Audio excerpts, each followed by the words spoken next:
ചുറ്റുപാടുകളെ അപേക്ഷിച്ച് ഒരു വസ്തുവിനുണ്ടാകുന്ന സ്ഥാനമാറ്റമാണ് ചലനം. ചുറ്റുപാടുകളെ അപേക്ഷിച്ച് ഒരു വസ്തുവിനുണ്ടാകുന്ന സ്ഥാനമാറ്റമാണ് ചലനം. ചലനം ആപേക്ഷികമാണ്. അതായത് ഒരു വസ്തുവിനെ അപേക്ഷിച്ചാണ് മറ്റൊരു വസ്തുവിൻ്റെ ചലനം പറയുന്നത്.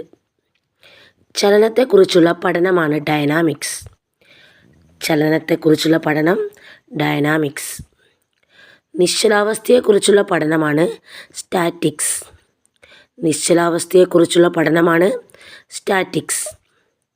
ഇത് രണ്ടും മെക്കാനിക്സിൻ്റെ ബ്രാഞ്ചാണ്. സ്റ്റാറ്റിക്സും ഡൈനാമിക്സും മെക്കാനിക്സിൻ്റെ ശാഖകളാണ്. ഒരു വസ്തുവിൻ്റെ ചലനാവസ്ഥയ്ക്കോ നിശ്ചലാവസ്ഥയ്ക്കോ നിർണ്ണയിക്കുന്നത് ഏത് വസ്തുവിനെ അടിസ്ഥാനമാക്കിയാണോ ആ വസ്തുവിനെയാണ് എന്ത് പറയുക? അവലംബക വസ്തു.